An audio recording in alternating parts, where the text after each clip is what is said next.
Gonna do a countdown. It's counting down. My heart is beating so fast. Hey, so The silence before the storm.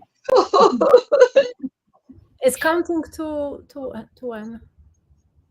Is that last minute or? Wait, something is happening. It's still a minute to go and 30 seconds. Okay, are we good? There's no more reverb here. You can't hear anything. All good. Okay. All right. There's 9 people waiting. Thank you, 9 people. I always look at the 9 people and I'm like, wow, can we have 9 people? But it's so cute. At least there's 9 people. Someone actually said that there was they're doing this topic as an IR in GP. So that's really cool. All right. We've got 60 seconds to go. Okay. They can't see us. You can't see us, Ekonai, from your side. Yeah, they can't. Oh, there's the countdown. It's happening, guys. It's happening. I need to just quickly channel. Okay, that's not a good idea. Let's just stay on this one.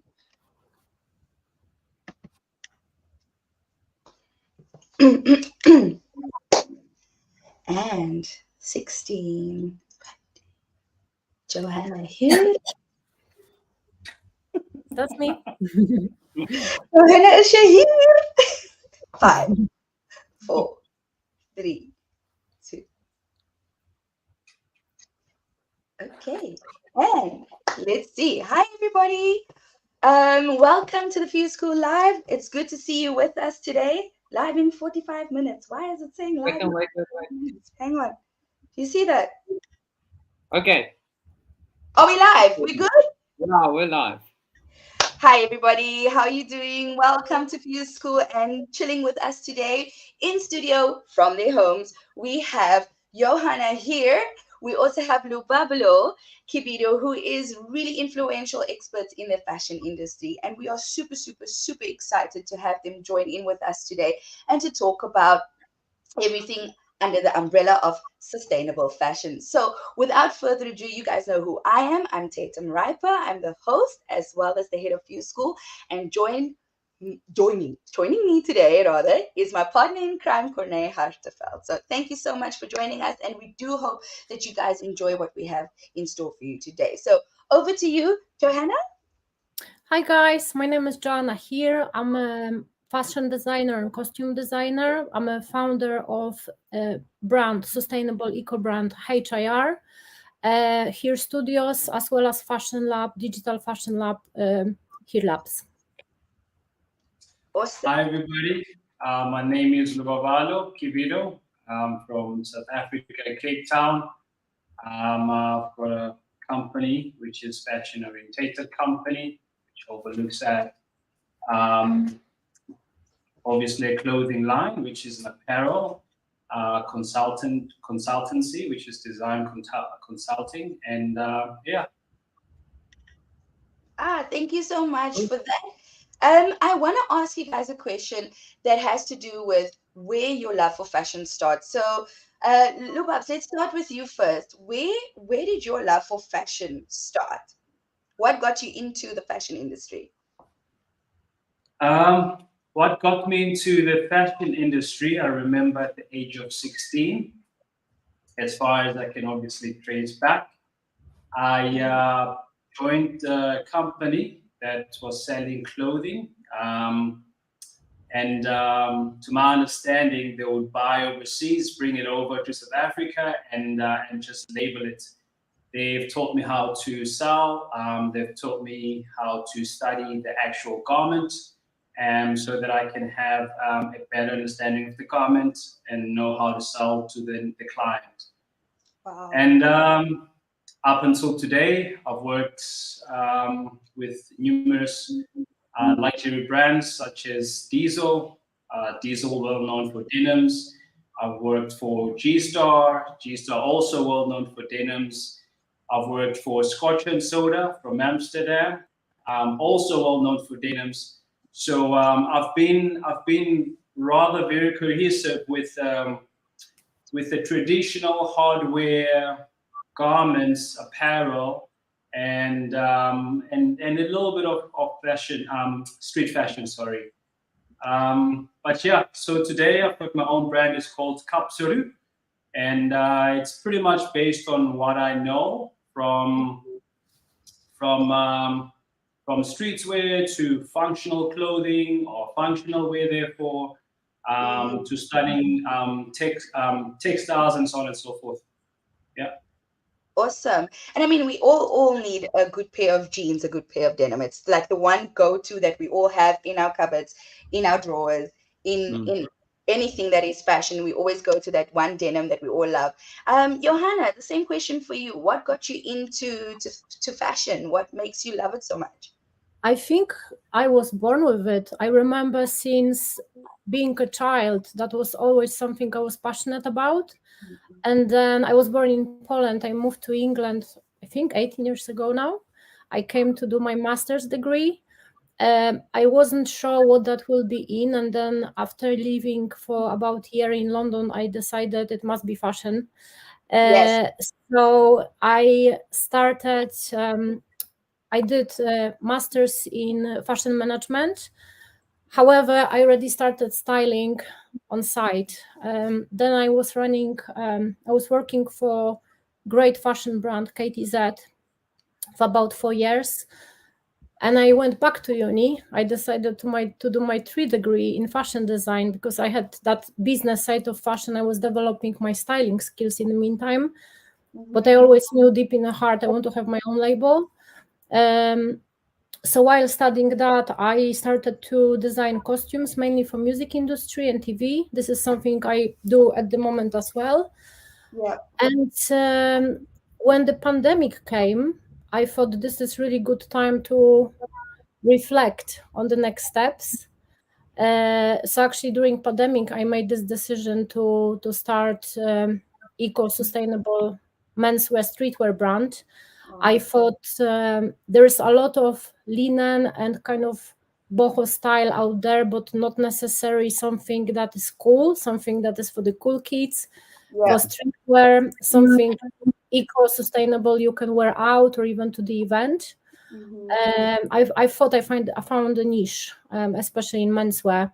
Especially in menswear. I'm so happy that you're actually bringing that up because everything is for females, for the girls, because the girls like to shop and we like to change the outfit up. But there's not a lot out there for guys. Even when you go to regular shops, like what you see for guys is not at the same level and how can you say diversity as it would be for females. So I would like to think that you have found the niche in creating something that's sustainable, number one, as well as eco-friendly and in terms that is fashion forward, I would say. Yeah. I was really inspired by the brand Pangaya, which really blew out during pandemic. They were one of the pioneers of sustainable streetwear. Yeah. I understood that there is a lot of interest in that kind of fashion at the moment, and people are really paying attention to where these clothes are coming from, how they're impacting the environment. So I thought consumer is ready, is really conscious, environmentally conscious now to make these choices. I appreciate that. So this leads me to the next part of this conversation. Climate change, climate crisis. Everything climate change has just been going AWOL. It's just everywhere. Everywhere you read social media, people are making noise. And FuseSchool has been introducing videos around these topics. Hence why we're doing this live today, because we are busy creating an enormous amount of noise around climate change and sustainability. And our next video will highlight fast fashion. Now, the term fast fashion is very loose. Everyone is just saying fast fashion, Shein, Zara, all of that. But what exactly is fast fashion for those people that are not sure, for the people that don't know, if you don't mind telling us? For me, fast fashion is something that you buy mainly online for very low price, that is produced mainly abroad in a very dangerous conditions, Yeah. unethically, using unethical products with law below being mentioned the place where is it produced, and something that you probably will throw away after 2 washes because of the low quality. For me, this is what fast fashion is. I wouldn't put all the fast fashion brands into one box because, for example, Zara has way better quality than some of the online stores. There is a lot of this fast fashion, let's call them high street brands, that really do a lot about integrating sustainability aspect and recycling aspect, but sadly there is some brands that thrive on this fast fashion, wearing something once and just getting rid of it kind of business model. So Absolutely. I'm happy you mentioned that. Lubabs, from your side, what do you think, what is your view on the term fast fashion? Fast fashion is like fast fashion is like instant food. You throw it in the microwave, you eat it, you feel okay, but is it really Sustain. nutritious? Yeah. Is it really nutritious? So that's how I think about it. Again, you have different levels of nutrition. You have different levels of fast fashion. Um, I would say it obviously has its own niche, of which I believe it's taking over the world, unfortunately, because there's nothing such as cool as seeing someone that's dressed up to your standards on social media, and then you click, and then it takes you to Zara, or you click, and that what do you call it? The handle takes you to H&M. I don't see anything wrong with it. I'm honestly not aware of what's happening in the background, even though they do show us on the labels that it's sustainably conscious. But I know for mere fact that when things are produced on a huge scale, there's about a deficit of something going wrong, definitely. So where things are a little bit controlled, there's a little bit of more consciousness that goes through the process, and so therefore quality control becomes pedantic to anyone that has to manage the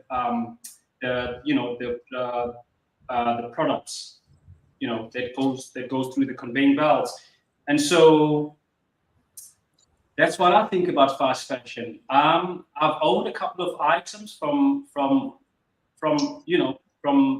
the other stores, and Zara, but at the moment, I'm actually I can't indulge anymore because of my consciousness and my direction. So yeah. And that's such a good thing to mention, because I think that is the aim of what we're trying to do with these videos and these posts about sustainable fashion. We actually want people to make informed choices. So if you're watching with us today, we want you to take away that what we bring to you is information, is knowledge, so that you can make choices about what you wear, who you wear, and also know about what is happening to the items of clothing that is produced at such a fast, such an impeccably like quick and heavy scale, if you want to put it like that, and how it's discarded. Because I mean, I look on BBC and they're constantly showing us that you can see this trash pile of fashion from a satellite, and my mind was blown with that. But that's not the only problem. We also need to look at what we are doing and how we can solve the problem. So with that being said, I'm going to start off with our very first question. And I'm going to address this to Johanna here. And I want to ask you, what qualifies as sustainable fashion? Before I jump on this question, I wanted to add one more thought to the fast fashion. Fast fashion, you can recognize by fast fashion is produced not to last. This is how you can recognize if something is fast fashion or not, because we live in this overconsumption culture where things are produced not to last. So you buy more and you buy next thing, and it's an ongoing, never-ending cycle. So your question made me think, how would I define that in a very short sentence? And I think that how I would define it. What makes what makes things sustainable is different now to what was sustainable year ago, what it will be in next 2 years, because while we are trying and experimenting with different ways to improve the production, the whole fashion cycle, the way it affects wastage and environment, we're learning while we're doing it. So I experienced a lot of cognitive resonance when I was producing my collection. I realized that ecology is expensive and it's not affordable for everyone. As an independent designer, I was not able to afford eco-sustainable materials I wanted to use. And then the final product would be so expensive. There is very limited amount of people who would be able to afford it. And I thought this is absolutely not the point I'm trying to make here. My goal was to show that you can produce independently eco fashion and it can be affordable. So I collaborated with Children's One Meal. So with a baby wear, there is a lot of restrictions that they have to follow. So I came across them and they said that they can produce my fabrics in small quantities, support me in that way.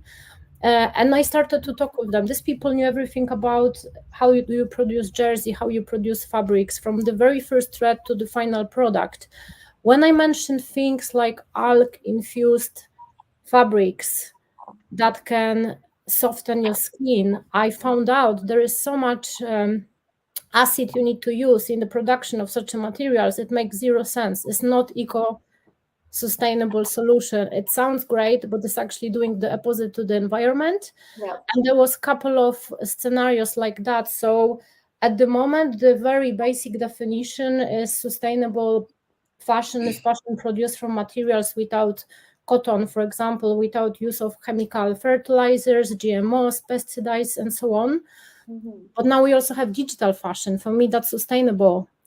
You can wear it on a picture, which I will get into later. You have zero carbon print with that, zero water wastage with that. So I think 10 years from now, the definition of sustainable fashion will be completely different to what it is at the moment. And things are ever changing, and I really like that you emphasize that what is relevant now might not be relevant in a couple of years. What is sustainable now will definitely change in our future. And I really look forward to you telling us more about the digital fashion, because I don't think a lot of influencers, yes, we're talking to you, the influencers out there, that there is a different way for you to do this without wasting, without leaving behind that carbon footprint. Something I'm very curious about, and Lubabs, feel free to comment here as well, is what are materials used to make these? I think you may have touched on it a little bit, but just in case for someone that didn't get it, what materials are used, commonly used for sustainable brands or sustainable garments?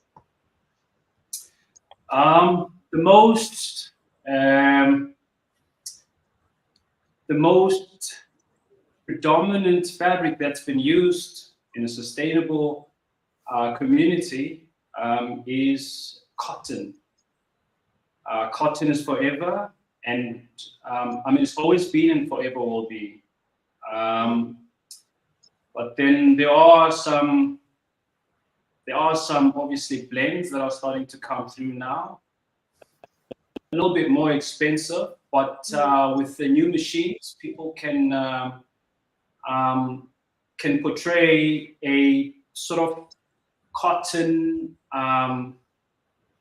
weave, but they sort of behave a little bit different, and obviously over time we will see the quality sort of raise a little bit and doesn't last as long. So cotton is number one. I'm a very big fan of cotton. With the weavings, different techniques of weaving, I'll probably then obviously go to denim and canvas and so on and so forth. But cotton is number one. And we're speaking about organic cotton, I suppose. I always, people say cotton this, cotton that, and then you read organic cotton. And I myself, to be honest, don't always know the difference unless I really go and Google while I'm in the shop. What is this? What is this? From you, Johanna, is there any type of And materials about that? that, just a question: would hemp be also used as organic material? Pardon me, repeat it again. Hemp. You know hemp. Hem, yeah. Yeah, yeah. Hemp, of course. I would assume so. Yeah. Would that also be a So, good material? so hemp is another plant that can be woven in such a way that it behaves like cotton. I've got a sample here. Oh, I've got this cap, and this Okay. cap is 100% hemp. It's wow. breathable, and as you can see, it doesn't obviously keep the shape unless I've implemented a structure inside of the cap, right? And the reason why I'm producing this cap is because it's very light. It protects me from the sun. It doesn't affect my skin whatsoever.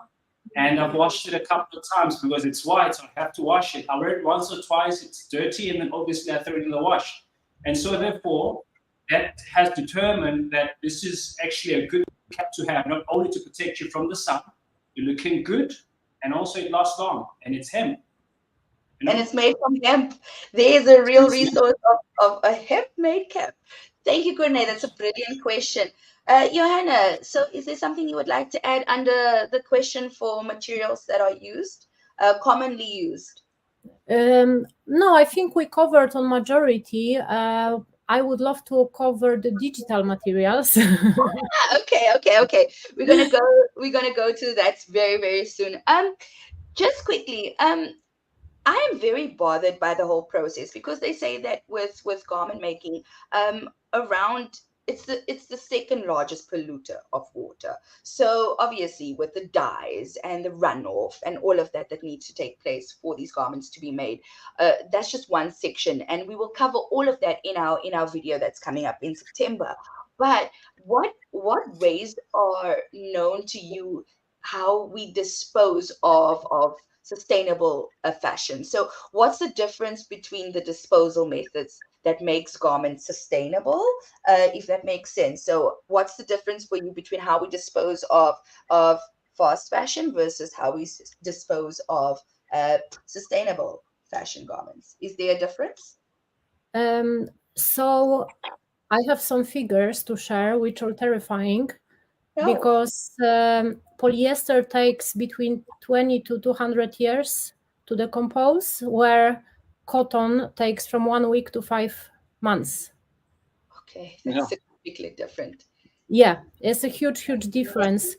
The fashion industry is responsible for 20% of global water wastage, 20%.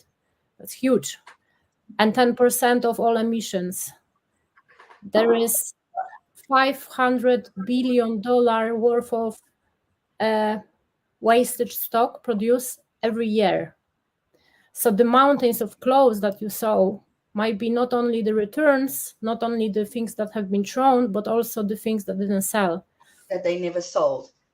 Yes, because of the overproduction, overconsumption, and so on. I'm very happy that currently the fast fashion retailers are introducing paid returns, because return is one of the main polluters as well. People buy things online, try it on. Sometimes they just want to have a picture or wear it once. Sometimes they just return it by wrong size. This is creating a lot of carbon print. So since retailers are introducing paid returns, I think consumer will think twice before buying. It's so easy to buy these days. It's one click. Exactly. And right? it's actually the next day or the same day. One click. You don't need to go anywhere. You can just see something. I feel like it's very based on impulses these days. So making it a little bit harder to return and maybe costing a little bit is not a bad idea. In terms of the organic sustainable fashion, the way I worked, and that was that's how the baby wear worked. So the owner of a mill told me that he has calls from mothers saying that it's third generation of kids wearing the same garment. This is how clothes used to be produced to last. Absolutely. So you wash it and it's still looking great, and you can almost like investment pieces. And I think this is the new approach we should all have.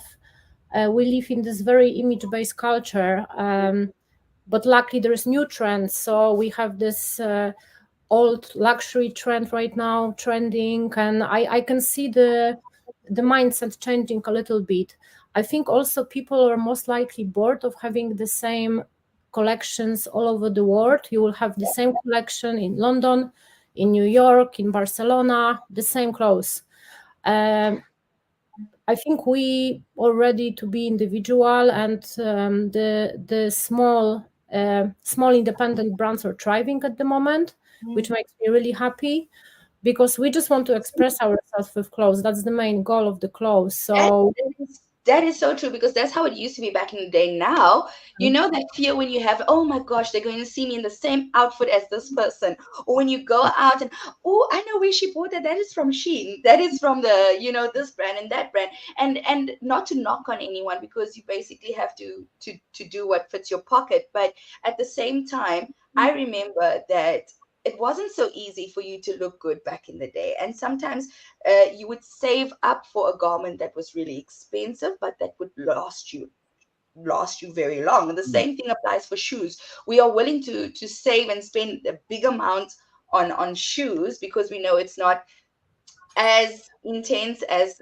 normal shirts and pants, and quickly disposable, I would say.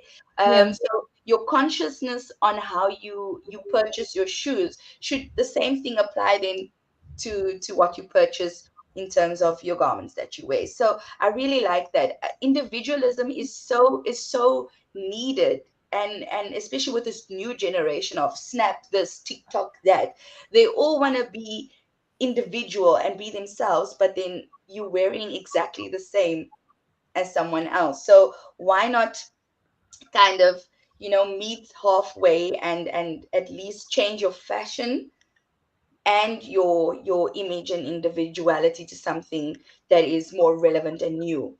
Also, I wanted to add one thing really quickly. A lot of the things look good on a picture, but not necessarily in real life. So a lot of these brands thrive on copying designer wear using cheaper fabrics. You really can see it on a picture, perhaps not, but when you see it on the street, you can see the quality of It's fabric. not the same.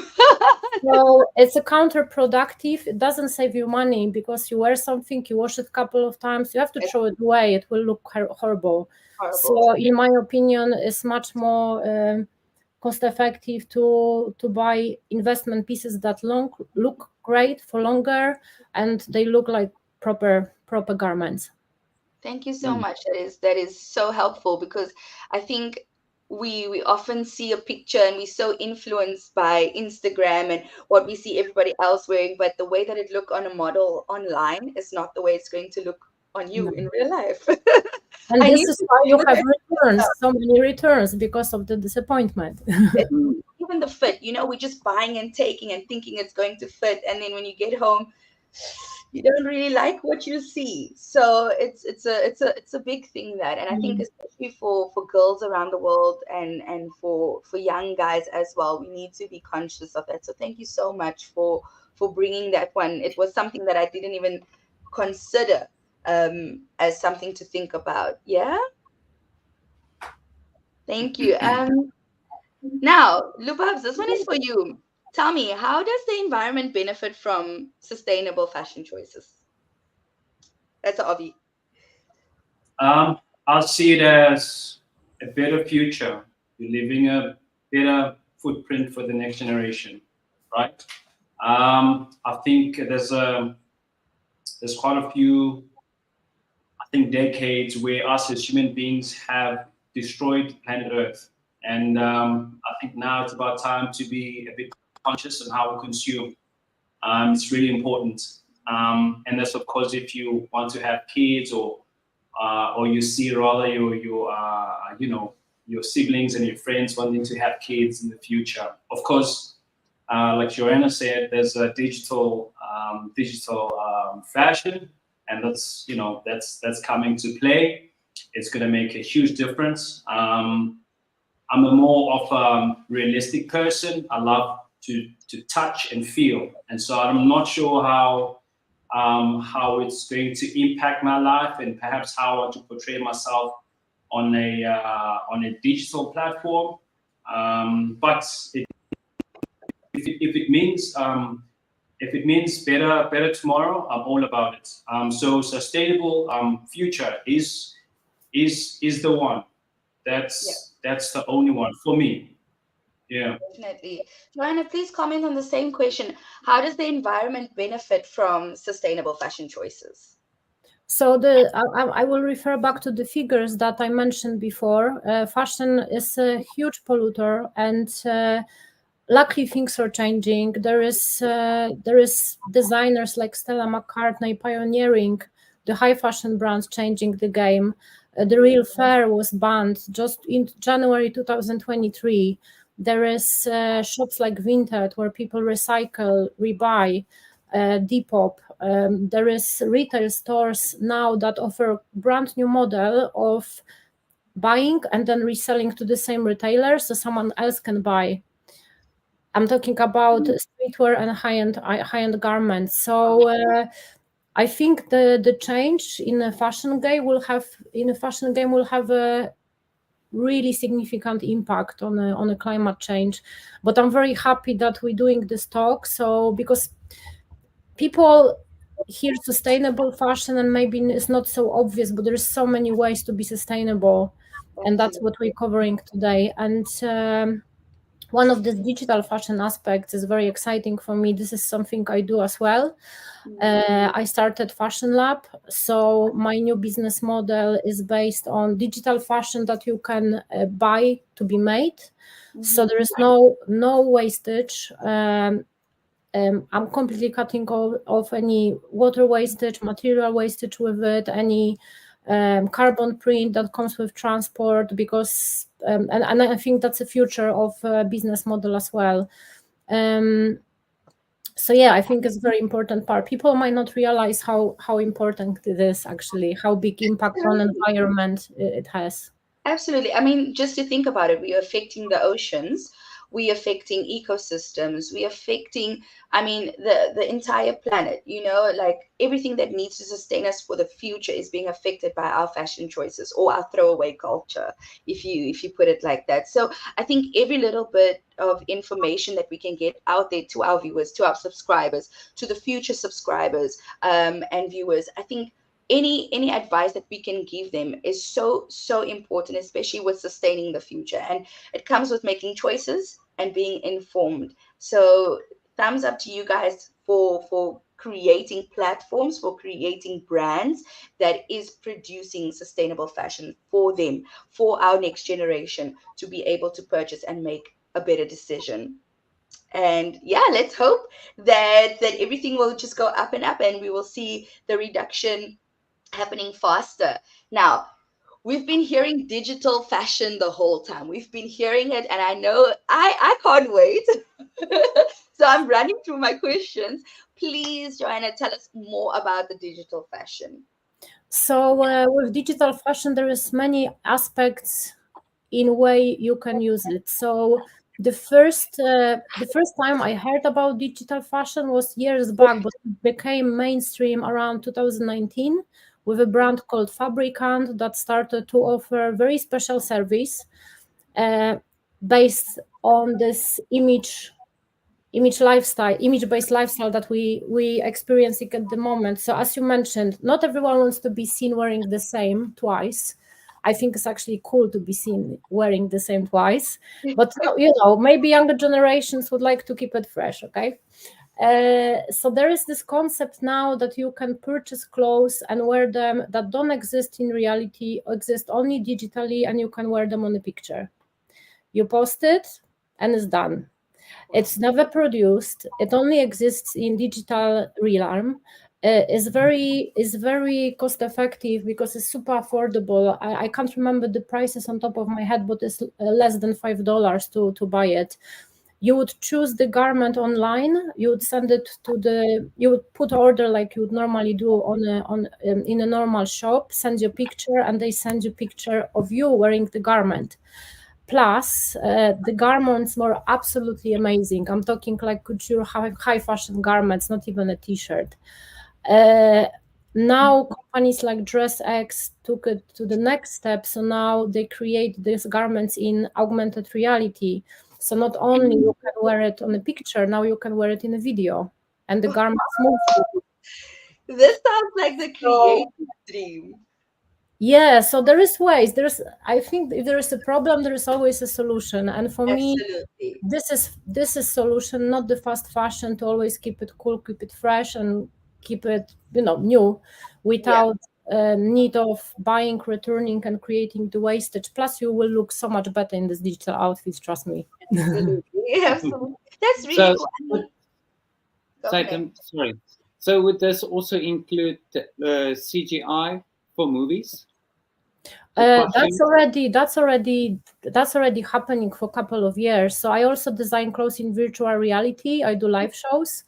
And so there is so many tools these days that you can design clothes digitally and can be worn on your avatar. There is this concept of digital twin at the moment. So soon we will all have some sort of digital persona. Yeah. If we like it or not, this is where the world is going. You can design garments that you can wear and your digital twin can wear at the same time. With the expansion of AI, there was already first Fashion Week, AI Fashion Week in New York last season. There is one coming up in London this year. So things are expanding. There's a lot of discussion about it, but it's natural progression. I think it's so fast, there's no way to stop it. It will be part of our lives. It's just important to remember about balance, to be grounded in reality and not use digital as a form of escapism, but rather use it for the good causes like sustainable eco fashion, for example.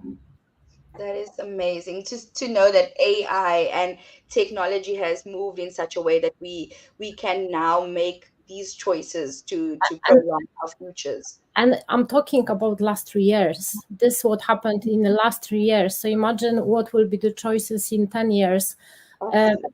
for me as a designer, having these tools and being able to create without actually making the garments and creating this wastage, pollution, this travel, uh, makes a huge difference, because now I can really explore my creativity Yes, yes. without all this impact on environment and feeling guilty about it, for example. Exactly. And I Yeah. think that's such a big part of it as well, is the guilt that we feel, or the guilt that designers feel when they want to create something, but then they have to keep into consideration or take into consideration what the effects are afterwards. So I think digital fashion is the way to go. If you don't know, please look it up, go and research it if you haven't heard about it before. I mean, it's such a cool thing for our new generation to explore, the youngsters out there that's needing to snap every moment and that's needing to post what they're looking like and keeping it fresh. Make sure you check out digital fashion. If you don't know, ask us at Fuse and we will get back to you in the comment section. You're more than welcome.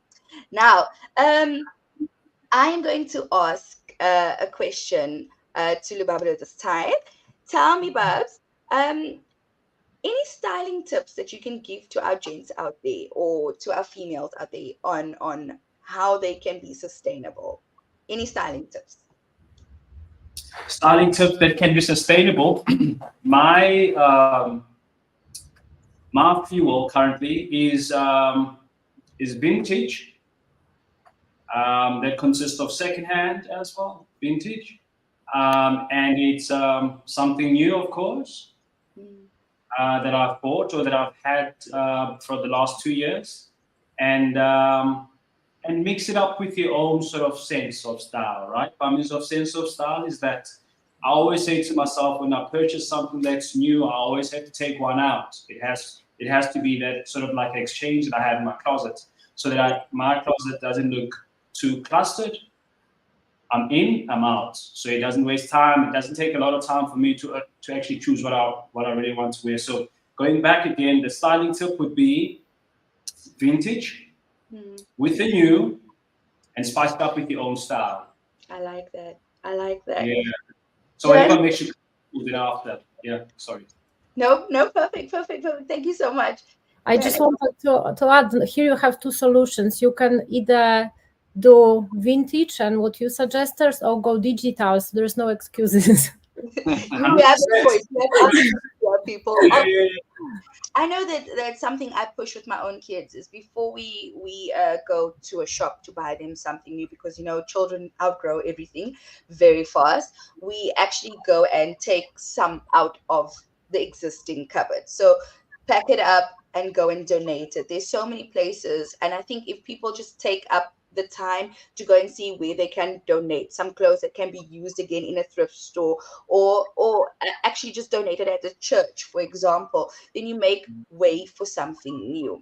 I myself, I like timeless pieces. So if I'm seeing something in a shop, I'm going to think of, okay, how can I wear that? And I think that's something that people are so scared of doing, is thinking, how can I wear the same thing twice or three times or four times, right? That is something that you brought up earlier, Johanna, where you said people are scared to be caught in the same outfit twice. Whereas you think it's cool. It is cool to change it up, to switch it up, accessorize, do your makeup different, change your hair, anything that can be where you don't have to basically go spend money on it. And I think if people realize how much money they can save, when being sustainable, and conscious, it makes such a difference, to society, to our own awareness, and ultimately to climate change. I completely agree. Yeah. Now, we have reached our time limit almost, but is there anything else from your side that you would like to share with our viewers, or extend some knowledge, or impart some knowledge to our viewers watching today? Well, for me, it's all about research. So if you're interested in a subject, there is plenty of information online. All you need to do is put sustainable fashion in Google, and there is million of brands that will come up that actually doing it, independent designers. I would say support independent designers, because these people really it's not easy to be sustainable independent designer. It's a choice, it's a conscious choice. It's much easier to make money with polyester than organic cotton. So support these choices. If you feel, if this resonate with you, don't buy another fast fashion garment. Sometimes it costs extra £5 and you have something really high quality that will look quality, will last really long. And maybe then you give it to your brother, your sister, your mom, recycle it. So I think it's all about research and just thinking twice before you buy something. That's super valuable. Thank you so much. The Babs, from you? I would like to add on to Joanna. It's yeah, man, you have a portal in your hand that can take you anything from the past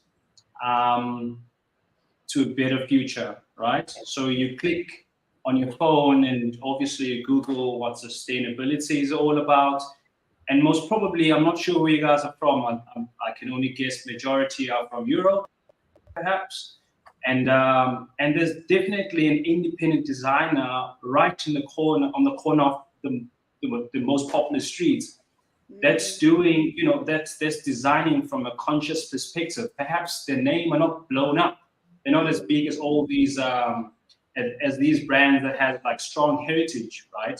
So the one thing that you don't want to do is to walk around wearing like a huge label that's well known by everybody, but the garment you're wearing is not a good quality, and that's going to take 1,000 years to to be disposable. Yeah. And yeah. So let's think about that. It's cool to look cool like everyone else, but unfortunately you can't be everyone else. Yeah. I resonate with that. Something from you, Corne.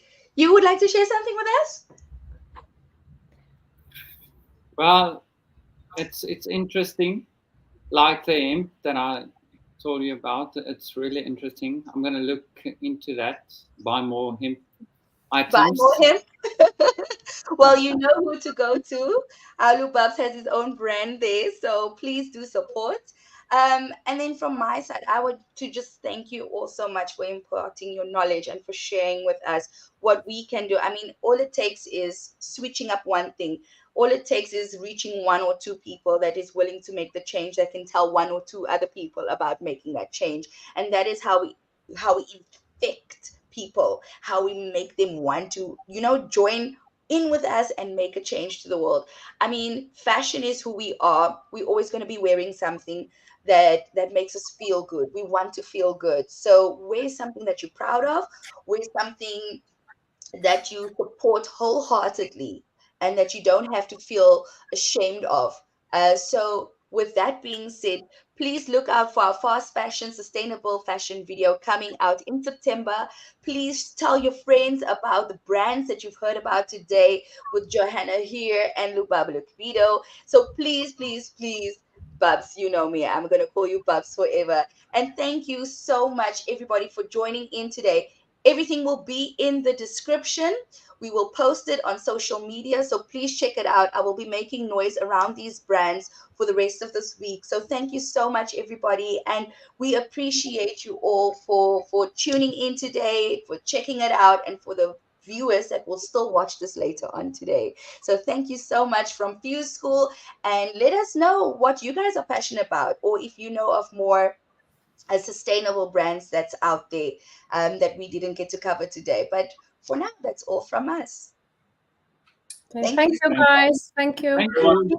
Everybody. Bye bye. Bye. bye-bye. Keep well, everybody. Take care. Yeah.